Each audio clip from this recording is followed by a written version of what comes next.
Hi, this is Michael, and this is a review of the Q-Band HR. This is a really nice activity tracker. I've been wearing this for about a month now. Completely happy with it. It works really well. I find that it has decent battery life. It's very lightweight. You don't really notice it on your wrist once you get it on. And you can leave this on really 24/7. The only time you need to take it off is probably when you're showering. I don't leave this on when I shower, although it does have a degree of water resistance to it, but it's not really designed to be worn in the water. So just to be safe, I take it off. It's easy enough to get it on off my wrist. The band comes with a camo design band, but you can easily take this out of here if you want to flip it around, and you could have the black instead. So just flip it around like this and then put this back in, and you'll have a black band. Now, the company told me that they do intend to have some other watch style bands available. However, I don't believe they have any quite at this point. And then you would have to move this little clasp disc to the other side of the band. And that is really my only minor complaint, is this thing will pop out on you if you're not careful. And if you lose this, you're kind of out of luck. So you do have to be careful when you're putting the watch on and off to make sure that you don't misplace that. Now, you're probably wondering about these flashing LED lights. This is how it's going to pick up your heart rate when it's on your wrist. And these are only going to be flashing when you are in the heart rate mode. This has a really legible OLED display on it. You can change the brightness and the settings, and each press of this touch-sensitive button here cycles you through a different display as far as what you're going to see. Now, this is giving me battery life, the current time. Well, I just clicked off it. That's the current time, the date. It's giving me signal strength of my Bluetooth connection, how much battery I have left, whether I have an alarm set, and that sort of information. Now, to change into different modes, we have a daily mode, we have a sleep mode, we have an activity mode, and we have a nap mode. You sort of hold this button for 2 seconds, and then you double tap to get into the different modes. So I've just gone through all 4 different modes just now. The nap mode is kind of nice because you can set your nap time midway through the day for whatever length of time you'd like, and then you get a silent alarm, and basically this just vibrates on your wrist, so no one around you can hear an alarm going off. I had my nap time set to an hour, so now it's just doing a countdown of that nap time. When you're in nap time, you can't sync to your app, so I'm going to get out of the nap time because I do want to show you how you sync the device to your app. So a double tap of the button, now that is in my daily mode. There we go. Now we're in daily mode, and we're just back to the basic time display here. The notification feature is really great, and it's probably one of my favorite features of this activity tracker.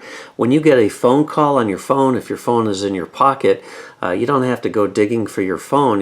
You'll feel a vibration, and then you can just look at your display, and it'll give you either the caller's name that's coming in or phone number, or it'll give you a message of some sort, and that'll depend on whether it's just a message from the app telling you to get your butt moving, or whether it's a Facebook message, Twitter, Skype, WhatsApp. I mean, there's quite a few apps and also applications built into your phone. Mail, calendar, for instance, it'll remind you of events. You can turn those on or off if you'd like. But that is really a great feature because it frees you up from always having to dig for your phone if your phone starts to ring. And it also has a gesture feature here. You can see that this turned on. Sometimes that's because something is just coming through, but also it's a gesture. You can swing your wrist in a certain direction and turn it on instead of having to physically touch the button. Let me show you the charger that's included. This is really the weak point of the whole system. I really don't like this charger at all. It's just very flimsy and cheesy feeling. And also I have no doubt that at some point in time this is going to snap here at this plastic hinge point here. But in any case, it is what it is. You just charge it by USB, and you can see this little protuberance on the back here, this little rectangular shaped thing where the LEDs are for your heart rate. Well, you just place that into the charger so that is snugly right where it needs to be, and then those 2 contacts are going to hit the other contacts. And once you get it in there, and close this. Once you get this hooked up to a USB power supply, this display will show that little typical battery indicator, which is going to show you that you are charging. You do want to make sure that you see that before you leave it, otherwise you may leave it and it's not charging. So battery life has been fantastic with this, though. I get up to 2 weeks on a single charge, as long as I'm very prudent in using the heart rate monitor.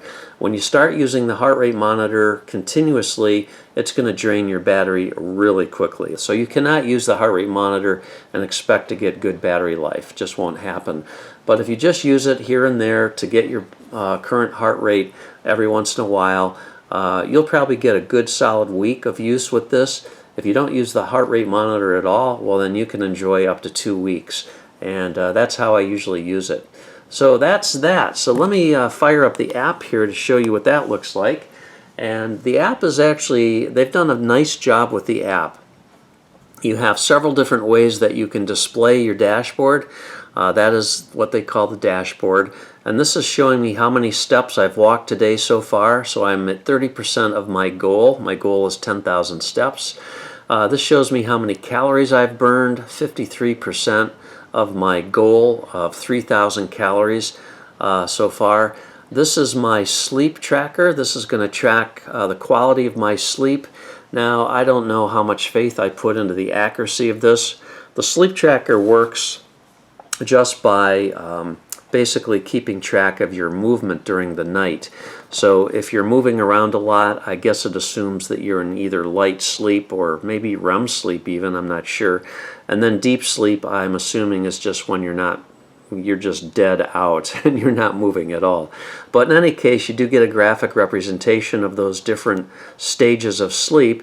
And I've had this on for so many weeks that I'm now getting accumulations of weeks, and there is even in months. So you can just compare sleep over time, the quality of your sleep now.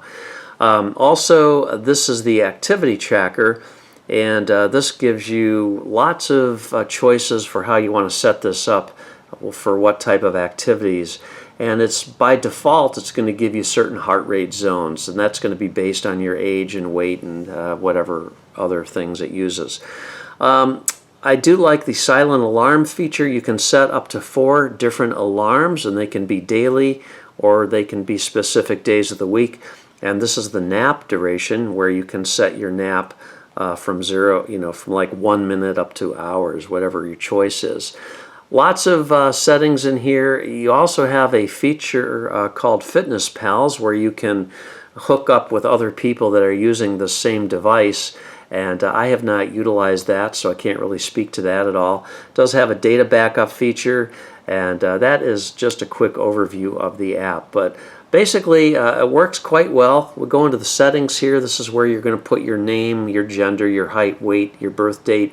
You do have several different styles for the dashboard, and you just choose whichever one sort of floats your boat.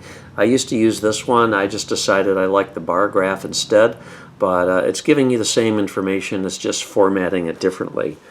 So very, very pleased with this. It's pretty decent price. I think for the equivalent Fitbit, you're going to spend, probably $20, $30 more.